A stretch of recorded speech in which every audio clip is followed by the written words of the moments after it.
నవ్య road మీద కూరగాయలు అమ్ముకుంటూ జీవిస్తూ ఉంటుంది. ఒకరోజు నవ్య దగ్గరికి సుశీల అనే ఆవిడ వచ్చింది. ఏంటి నవ్య, ఈ మధ్య నీ దగ్గర కూరగాయలు అస్సలు బాగుండటం లేదేంటి? మార్కెట్ నుండి అన్నీ పాడైపోయిన కూరగాయలు తెచ్చి మాకు అమ్ముతున్నావా? అంటూ సుశీల అక్కడ మంచిగా ఉన్న కూరగాయలు చూస్తూ కావాలని ఇలా అడుగుతూ ఉంది. అప్పుడు నవ్య కొంచెం కంగారు పడుతూ, అయ్యో అదేం లేదమ్మగారు, నేను మంచిగా ఉండే కూరగాయలే తీసుకొస్తాను. అంటే ఏంటే, నా కళ్ళు సరిగా కనిపించటం లేదంటున్నావా? అంటూ కోపంగా అడిగింది. నవ్య భయపడుతూ, అయ్యో నేనలా అనటం లేదమ్మగారు. సరే సరేలే, నువ్వెలా అన్నావో అర్థమవుతుంది గాని ఆ కేజీ టమాటాలివ్వు, మంచివి చూసివో. అలాగే అమ్మగారు అంటూ నవ్య భయపడుతూ మంచిగా ఉన్న టమాటాలను ఏరుతూ ఉంది. అప్పుడు సుశీల మెల్లిగా తన సంచిలో నవ్యకి తెలియకుండా అక్కడ ఉన్న కూరగాయల్ని సంచిలో వేసుకుంటూ ఉంది. ఈలోపు నవ్య టమాటాలు జోకింది. అమ్మగారు, ఇదిగోనమ్మా మీ టమాటాలు, కొంచెం ఎక్కువే జోకాను. ఏంటి, ఎప్పుడు ఇలానే ఎక్కువ జోకానని చెప్తావు గాని ఇంటికి వెళ్ళి మళ్ళీ నేను జోకితే మాత్రం అర్ధ కిలో కూడా రావట్లేదు. ఇప్పుడు వీటిని కూడా వెళ్ళి జోకుతాను అని అనుకుంటూ సుశీల అక్కడి నుండి వెళ్తుంటే నవ్యకి సుశీల మీద సందేహం వచ్చింది. అమ్మగారు, మీరు నా కూరగాయల్ని ఎత్తుకెళ్లటం తప్పండి అంటూ సుశీలకి అడ్డంగా వెళ్లి నిలబడింది నవ్య. అప్పుడు సుశీల భయపడుతూ మనస్సులో, అమ్మో, ఇప్పుడిది నేను దొంగ అని అందరి ముందు నిరూపిస్తే నా పరువంతా పోతుంది అనుకుని సుశీల తిరిగి నవ్యని దబాయించటం మొదలెట్టింది. ఏంటే, ఏం మాట్లాడుతున్నావు నువ్వు? నేను దొంగలాగా కనిపిస్తున్నానా? అమ్మగారు, మీరు నా దగ్గర ఒక్క టమాటాలు మాత్రమే కొన్నారు, కానీ మీ సంచిలో ఇంకా వేరే కూరగాయలెలా వచ్చాయి? అంటూ నవ్య సుశీల దగ్గర ఉన్న కూరగాయల గురించి నిలదీసి అడుగుతుండగా ఈలోపు అక్కడ జనమంతా గుమిగూడారు. ఏంటమ్మా, ఏమైంది? ఏంటి గొడవ? చూడయ్యా, దీని దగ్గర నేను కూరగాయలు కొనకుండా వేరే వాళ్ల దగ్గర కొన్నానని కోపంతో నేను దాని దగ్గర కూరగాయలు దొంగతనం చేశానని నాతోనే గొడవకు దిగింది అంటూ సుశీల నవ్య మీద లేనిపోని చాడీలు చెప్తూ ఉంది. దాంతో అక్కడున్నవాళ్లు నవ్యదే తప్పని భావించి, ఏంటి నవ్య, అమ్మా నాన్న లేరు కదా, పాపం అనాథవని అనుకుంటే నువ్విలా నీ దగ్గర కూరగాయలు కొనలేదనే కోపంతో ఆవిడ మీద నిందలేస్తున్నావా? రేపటి నుండి నువ్వు అసలు ఇక్కడే కాదు, ఈ ఊళ్ళో ఇంకెక్కడా కూడా కూరగాయలమ్మొద్దు అని అక్కడున్నవాళ్లు తీర్పు చెప్పగా నవ్యకి ఏమీ అర్థం కాలేదు. తను చెయ్యని తప్పుకి తన బ్రతుకు తెరువును పోగొట్టుకోవలసి రావటంతో బాధగా తన చిన్న గుడిసెకి వెళ్లిపోయింది నవ్య. అప్పటికే తన చెల్లి అయిన గీత ఇంట్లో కూర్చుని ఏడుస్తోంది. అది చూసి నవ్య తన దగ్గరికి వెళ్లి, ఏంటి చెల్లి, ఏం జరిగింది? ఎందుకు ఏడుస్తున్నావు? అంటూ అడగ్గా గీత ఏడుస్తూ జరిగిన విషయం చెప్పటం మొదలెట్టింది. అక్క, నేను రోజులాగే కాలేజ్కి వెళ్ళొస్తుండగా నాకు దారిలో ఒక బంగారు గొలుసు కనిపించింది. అది ఎవరిదా అని నేను చుట్టూ చూశాను, కానీ అక్కడెవరూ కనిపించకపోవడంతో నేను దాన్ని పోలీసులకు ఇద్దామనుకొని అది తీసుకుని వస్తున్నాను. అలా గీత బంగారు గొలుసు తీసుకుని పోలీస్ స్టేషన్కి వెళ్తూ ఉండగా మధ్యలో ఒక ఇద్దరు వ్యక్తులు గీతని ఆపి తన దగ్గర ఉన్న బంగారు గొలుసుని చూసి, ఏయ్ గీత, ఈ బంగారు గొలుసు నీకెక్కడిది? ఇది నాది కాదు, నాకు దొరికింది. ఏంటి, నీకు దొరికిందా? అబద్ధాలాడకు, మా దగ్గర నుండి ఈ గొలుసు కొట్టేసి దొరికిందని చెప్తావా?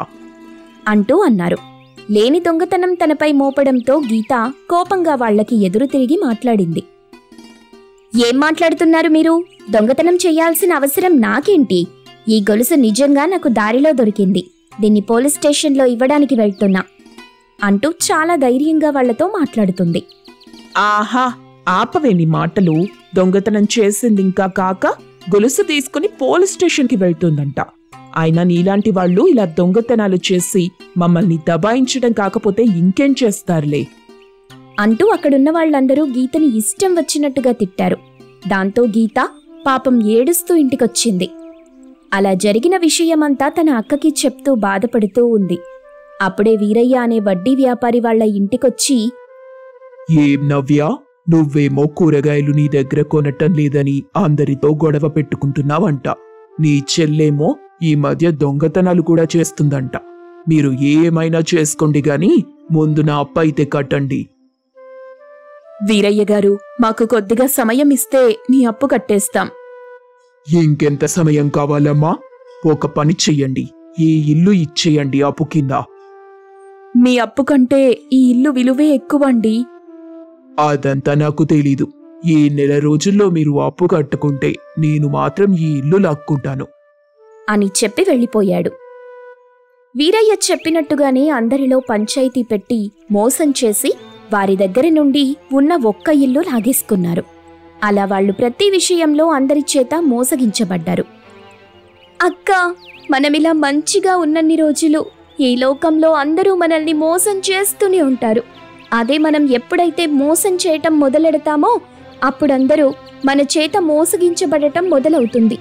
మనం ఈ లోకంలో మంచిగా అస్సలుండకూడదక్కా అంటూ చెప్పింది గీత. నవ్య కొద్దిసేపు ఆలోచించి, అవును, నువ్వు చెప్పింది నిజమే గీత. ఇక నుండి మనం మంచితనం అనే పదాన్ని మర్చిపోదాం. అలా వాళ్ళిద్దరూ జనాల్ని మోసం చేద్దాం అనుకున్నారు.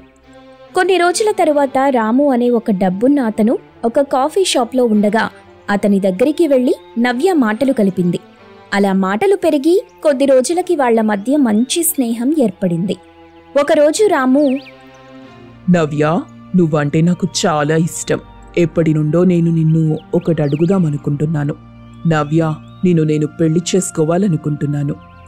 అప్పుడు నవ్య, రాము, నువ్వంటే నాకు కూడా ఇష్టమే, కానీ ఈ ప్రేమ పెళ్లి అంటే మా ఇంట్లో ఒప్పుకోరు. అలాగా, అయితే మనం ఏ గుడిలోనో పెళ్లి చేసుకుందాం అని చెప్పాడు రాము. తరువాత రాము నవ్యకి మంచి బంగారు నగలు చేయించి పెళ్లి చేసుకుని ఇంటికి తీసుకెళ్లాడు. ఆ రోజు రాత్రి, ఏవండి, నాకు కొద్దిగా భయంగా ఉంది. ఈరోజు మనం వేరువేరుగా పడుకుందామా? ఓ, అలాగే నవ్య అంటూ రాము వెళ్లి వేరే గదిలో పడుకున్నాడు. బాగా చీకటి పడిన తరువాత నవ్య మేల్కొని తలుపు తెరిచింది. అప్పటి వరకు బయట ఎదురు చూస్తున్న గీత ఇంట్లోకి వచ్చి ఆ ఇద్దరూ కలిసి ఆ ఇంట్లో ఉన్న డబ్బు, బంగారం అంతా దోచుకొని వెళ్లిపోయారు. రాము తెల్లారి లేచి చూస్తే ఇంట్లో నవ్య లేదు, బంగారం, డబ్బు కూడా లేదు. దాంతో రాము మోసపోయాననుకున్నాడు. అలా అక్క చెల్లెళ్ళు ఒక్కొక్కరిని ట్రాప్ చేసి పెళ్లి చేసుకుని ఆ రాత్రి వాళ్ల ఇంట్లో ఉన్న బంగారం, నగలు అన్నీ దోచుకుని వెళ్లిపోతున్నారు. అలా ఒకరోజు వాళ్ళు అజయ్ అనే యువకుడిని కూడా మోసం చేసి పెళ్లి చేసుకున్నారు. అతను నవ్యని తన అమ్మ దగ్గరికి తీసుకెళ్లి, నవ్య, ఇదిగో తనే మా అమ్మ. తనకి క్యాన్సర్. ఎప్పుడు తనకేమవుతుందో తెలీదు, కానీ నా పెళ్లి చూసి చనిపోవాలనుకుంది. ఇప్పుడు ఇంకా తను చాలా సంతోషంగా ఉంది. నీ గురించి నాకు తెలుసు నవ్య. నువ్వు నీ చెల్లి పెళ్లిళ్ళు చేసుకుని మోసం చేసి వెళ్ళిపోతారని అంటూ చెప్పాడు. అప్పుడు నవ్య షాక్ అయి, మా గురించి తెలిసి మరి నన్నెందుకు పెళ్లి చేసుకున్నారు? మా అమ్మ కోసం. చెప్పాను కదా, తనకి నా పెళ్లి చూసి పోవాలనుందని. నువ్వు నా కోసం ఒక సహాయం చేస్తావా? మా అమ్మ కోసం కొన్ని రోజులు నా భార్యగా ఉండు, తర్వాత నీ ఇష్టం అంటూ చెప్పాడు. అందుకు నవ్య జాలిపడి అక్కడే ఉండడానికి ఒప్పుకుంది. కాని కొన్ని రోజులు అజయ్కి భార్యగా నటిస్తూ ఉండగా తనకి తన చెల్లికి ఇన్ని రోజులు పెళ్లి అనే ముసుగులో వాళ్లు చేసిన మోసాలు గుర్తొచ్చాయి. చెల్లి, మనం చాలా పెద్ద తప్పు చేస్తున్నాం. ఇక్కడందరికీ పెళ్లి అంటే అదేదో ఫంక్షన్ కాదు. పెళ్లి అనేది ఒక మనసుకి సంబంధించిన విషయం. మనం ఇన్ని రోజులు అలా ఎన్నో మనసుల్ని బాధపెట్టాం. కాని ఇంక నుండి వద్దు అంటూ చెప్పింది నవ్య. అలా వాళ్ళిద్దరూ పెళ్లి పేరు మీద మోసాలు చేయటం మానేశారు. తరువాత నవ్య అజయ్కి దగ్గరైంది. వాళ్ళిక భార్యాభర్తలుగా ఉంటున్నారు. గీత మళ్లీ చదువుకోవటం మొదలెట్టింది. అబ్బబ్బబ్బా, రోజు తలకి ఈ విగ్గు ధరించలేక చచ్చిపోతున్నా. ఈ తల మీద వెంట్రుకలొచ్చేదెప్పుడో, ఈ విగ్గు బాధలు తీరేదెప్పుడో. అయినా ఇంట్లో అందరికీ బట్టతలలేనా స్వామి? ఏంటి మాకీ శిక్ష? కాంతమ్మ కొడుకైన అజయ్ ఇంట్లోకి పరిగెత్తుకుంటూ వచ్చాడు. ఏంట్రా, ఏమైందిరా అజయ్? కుక్కగాని వెంటపడిందా ఏంటి? అలా పరిగెత్తుకుంటూ వస్తున్నావు? అమ్మా, అదేం లేదమ్మా. మన పెళ్లిళ్ళ పంతులున్నాడుగా, ఆయన ఇంటికొస్తున్నాడు. అవునా? ఇప్పుడే విగ్గు తీసి అలా పక్కకు పెట్టాన్రా, మళ్ళీ పెట్టుకోవాలా? అంటూ తన పక్కన ఉన్న విగ్గు తలకు ధరించింది కాంతమ్మ.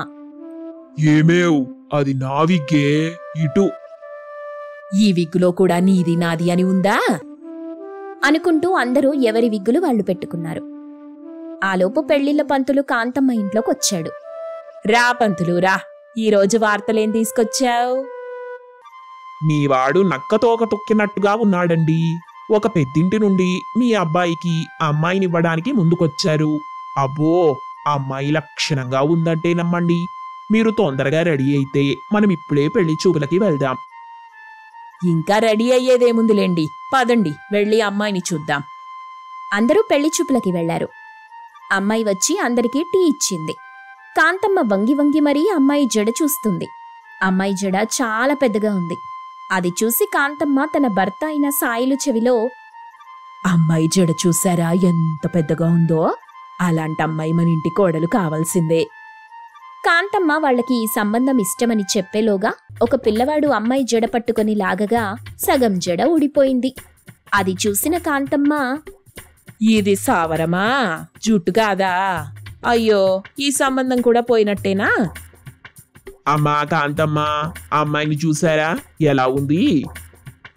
ఎలా ఉందా? అమ్మాయి బాగుంటే సరిపోతుందా? జుట్టు పెద్దగా ఉండక్కర్లేదా? మాకీ సంబంధం నచ్చలేదు.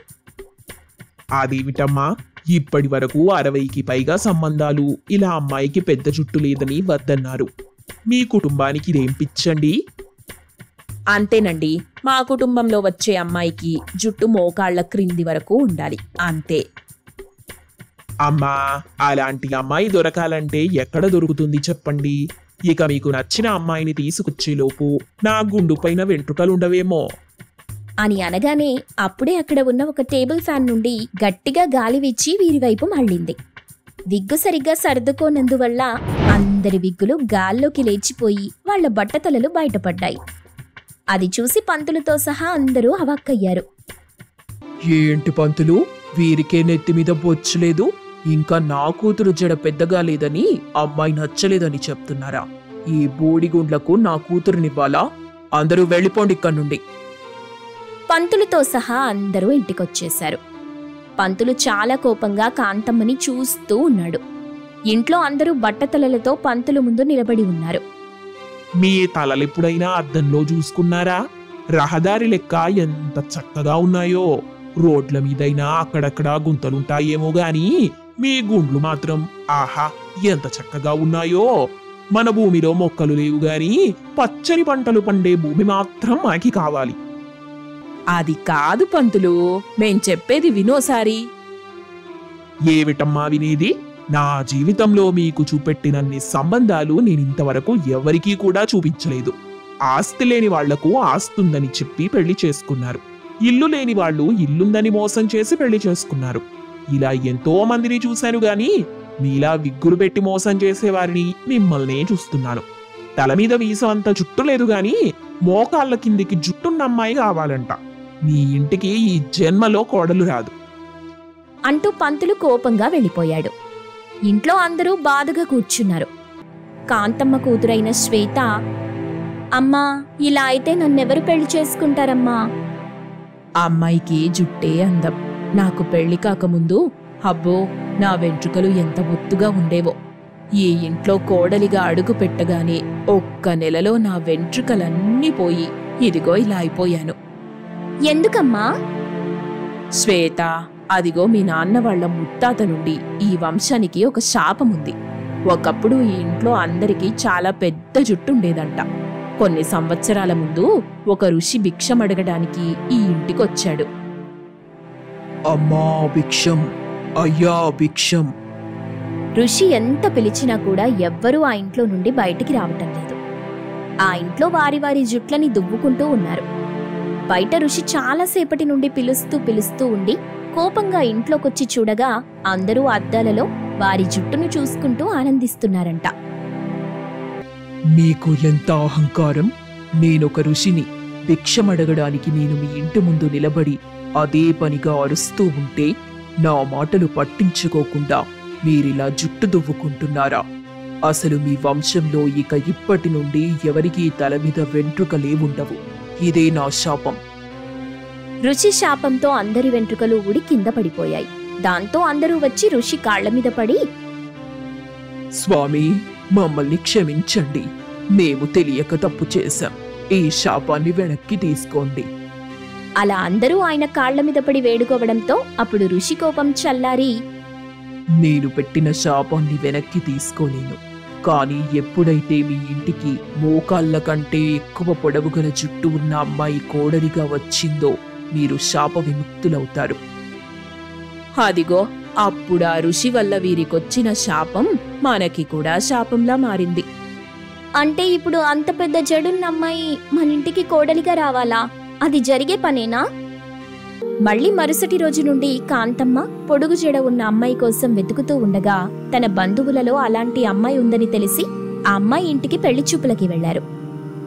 అమ్మా, చిన్నగా దువ్వే, నా జడ పాడైపోతుంది. అబ్బో, నీకే ఉందిలే ఈ జుట్టు. అమ్మా, నీకు మళ్ళీ చెప్తున్నా, అబ్బాయికి గనక మంచి జుట్టు లేకపోతే నేను ఈ పెళ్లికి ఒప్పుకోను. నీకిదేం పిచ్చే? ఎవరైనా అబ్బాయి మంచోడా కాదా అని చూస్తారు, కానీ అబ్బాయికి జుట్టు బాగా ఉండాలని కోరుకునేదాన్ని నిన్నే చూస్తున్నా. మరి నాకింత జుట్టుండి అతనికి అసలు జుట్టే లేకపోతే బావుండదు కదా. సరే సరే, వాళ్ళొచ్చి చాలాసేపయింది. పూజ వచ్చి వాళ్ల ఎదురుగా కూర్చుంది. అజయ్ ఆ రోజు చాలా గుబురుగా ఉన్న విగ్గు ధరించడంతో పూజకి అజయ్ నచ్చాడు.